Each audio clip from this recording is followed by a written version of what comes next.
வணக்கத்துடன் இது இன்பா டாக்ஸ். தமிழக அரசியல் களத்தை பொறுத்தமட்டில் மிகப்பெரிய ஒரு பரபரப்போடு நகர்ந்து கொண்டிருக்கிறது தமிழக அரசியல் களம். தமிழக வெற்றி கழகத்தை பொறுத்தமட்டில் 7ஆம் தேதி பதவியேற்பதற்கான ஒரு களத்தை நோக்கி நகர்ந்திருக்கிறது என்ற செய்தி சொல்லப்படுகின்ற அதே வேளையில் தமிழக வெற்றி கழகத்தோடு யார் கூட்டணிக்கு சேர்வதற்கான ஒரு களத்தை எடுத்திருக்கிறார் என்கின்ற கேள்வி எழும்புகின்றன. காரணம், தமிழக வெற்றி கழகம் 109 தொகுதிகளை பெற்றிருக்கிறது. ஆட்சி அமைக்க வேண்டுமென்றால் அதற்கு இன்னும் 11 தொகுதிகள் தேவைப்படுகின்றன. இந்த 11 தொகுதிகள் எங்கிருந்து பெறப்படுவதற்கான ஒரு களம் எடுக்க இருக்கிறது. இந்த 11 தொகுதிகளை தமிழக வெற்றி கழகம் தயார் செய்து விட்டதா? அதுபோல இலங்கையில் தமிழக வெற்றி கழகத்திற்கு அனைத்து ஊடகங்களும் நாடாளுமன்றமும் ஒருமித்த கருத்தோடு தமிழக வெற்றி கழகத்தை வரவேற்றிருக்கக்கூடிய களம் எதனை நோக்கி நகர்கிறது? அதுபோல தற்பொழுது உள்ள சூழலில் தமிழக வெற்றி கழகம் ஆட்சி பீடத்தில் ஏறினார். இதற்கு முன்பு ஆட்சியில் இருந்த திராவிட முன்னேற்றக் கழகம் எழுப்பி இருக்கக்கூடிய நிதி சிக்கலில் இருந்து தமிழக வெற்றி கழகம் எப்படி தமிழகத்தை மீட்டெடுப்பதற்கான ஒரு களத்தை எடுக்கும்? இவைகளெல்லாம் இன்று ஒரு பிரதானமான கேள்வியாக எழும்பியிருக்கிறது. இந்த கேள்விகள் எழும்பியிருக்கக்கூடிய அதே வேளையில் தமிழக வெற்றி கழகத்தை பொறுத்தமட்டில் 7ஆம் தேதி அவர்கள் முதலமைச்சராக பதவியேற்பதற்கான களங்களை நோக்கி நகர்ந்திருக்கிறார்கள் என்கின்ற ஒரு விடயமும் பார்க்கப்படுகின்றது. நாம் இந்த காணொளியில் இது சார்ந்த சில விடயங்களை மையப்படுத்தி தான் பார்க்க இருக்கின்றோம். முதலில் தமிழக வெற்றி கழகத்தை பொறுத்தமட்டில் தமிழக அரசியல் களத்தில் அவர்கள் எழுப்பி இருக்கக்கூடிய தாக்கம் இதுவரை எந்த அரசியல் கட்சிகளும் தமிழக வரலாற்றில் எழுப்பாத ஒரு தாக்கம். ஒரு தனித்த ஒரு கட்சி 108 தொகுதிகளை பெற்றிருப்பது என்பது சுதந்திரம் அடைந்த பின்பு தமிழக வரலாற்றில் இது பதிவாகி இருக்கிறதா என்கின்ற கேள்விகள் எழும்பிக் கொண்டு இருக்கின்றன.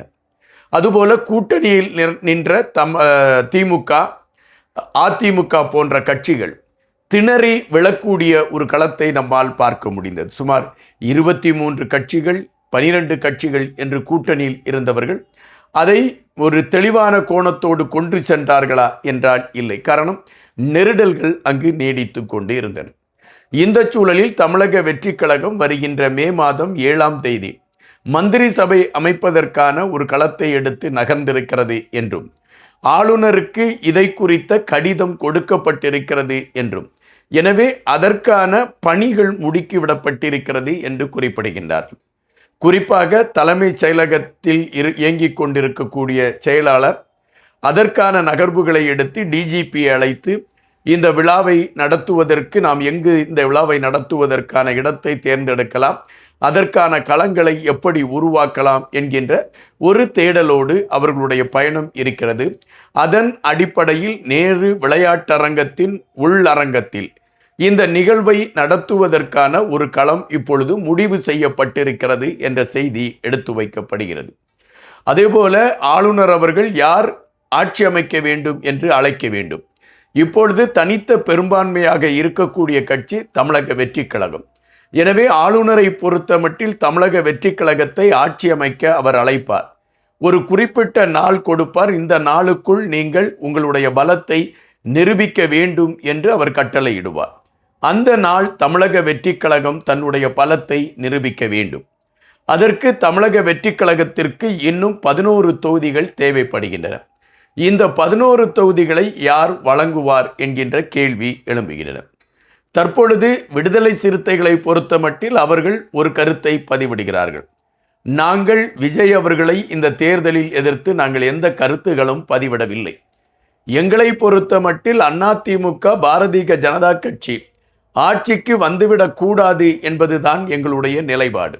அதுதான் எங்களுடைய எண்ணமாக இருந்தது. அதை நாங்கள் நிறைவேற்றிவிட்டோம் என்று குறிப்பிடுகின்றார்கள்.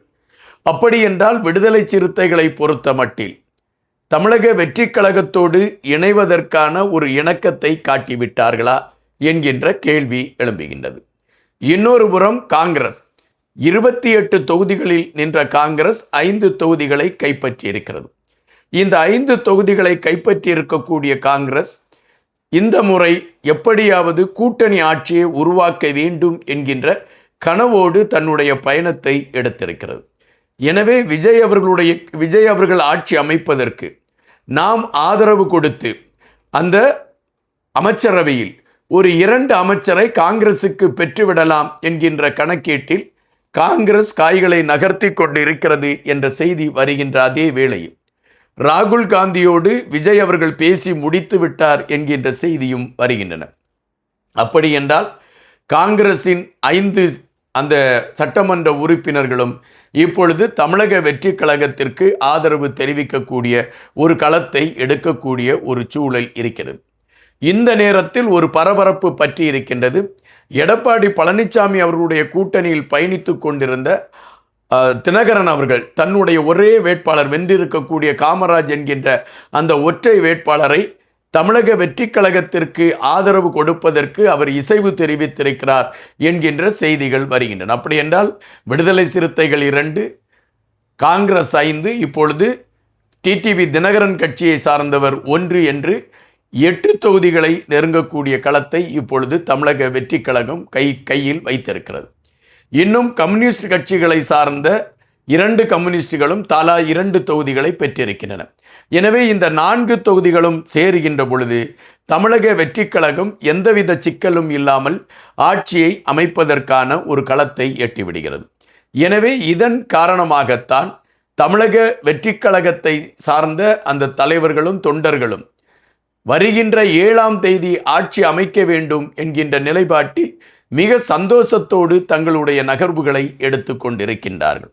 இந்த சூழலில் ஒரு உத்தேச பட்டியல் வெளியிட வேண்டும். காரணம், கவர்னர் அவர்கள் நீங்கள் மந்திரி சபை அமைக்க வாருங்கள் என்கின்ற பொழுது இத்தனை பேர் மந்திரிகளாக இருக்கிறார்கள் என்கின்ற ஒரு உத்தேச பட்டியல் கொடுக்க வேண்டும்.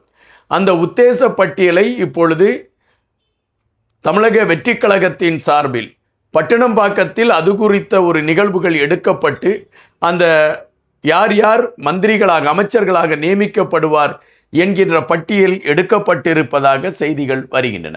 ஒரு 20 பேருடைய பேர் அதில் குறிக்கப்பட்டிருக்கிறது என்ற ஒரு கருத்து நிலவிக் கொண்டிருக்கிறது. இது எந்த அளவிற்கு உண்மை என்று தெரியாது. இதே வேளையில் விஜய் அவர்களுடைய வெற்றி, அதாவது நாடு கடந்து தமிழர் தாயகத்தில் மிக விமர்சையாக கொண்டாடப்பட்டிருக்கிறது என்பதும் நாடாளுமன்றத்தில் இது சார்ந்த பதிவுகள் எடுத்து வைக்கப்பட்டிருக்கிறது என்றும் நாடாளுமன்ற உறுப்பினர்கள் சாணக்கியன், வைத்தியர் அர்ஜுனா அவர்கள், ஸ்ரீதரன் அவர்கள் என பலரும் விஜய் அவர்களுடைய கட்சிக்கு அந்த வெற்றிக்கு அவர்கள் வாழ்த்து தெரிவித்திருப்பதும், குறிப்பாக தமிழர் தாயகத்தில் வெளியாகி கொண்டிருக்கக்கூடிய பிரபலமான பத்திரிகைகள் அதில் தலைப்புச் செய்திகளாக விஜய் அவர்கள் பதவியேற்கக்கூடிய நிகழ்வை பதிவு செய்திருக்கக்கூடிய களங்களையும் பார்க்க முடிகின்றது. தற்பொழுது உள்ள சூழலில் தமிழக அரசியல் களத்தில் விஜய் அவர்களை மையப்படுத்தி எழும்பி இருக்கக்கூடிய தாக்கம் ஒரு அலை என்பதை விட ஒரு சுனாமி என்று குறிக்கப்படுகின்றது. இந்த சுனாமி தாக்கத்தில் பல கட்சிகள் இப்பொழுது விஜய் அவர்களை நோக்கி திரும்பி இருக்கிறது என்றும் எந்தவித தடங்களும் இல்லாமல் விஜய் அவர்களுடைய ஆட்சி தொடர்வதற்கான ஒரு களம் அமையும் என்றும் 5 வருடம் இந்த ஆட்சி சிறப்பாக நடைபெற்று 5 வருடம் இது வெற்றியான ஒரு ஆட்சியாக திகழும் என்பதும் இப்பொழுது சொல்லக்கூடிய செய்தியாக இருக்கிறது. நன்றியுடன் இன்பா.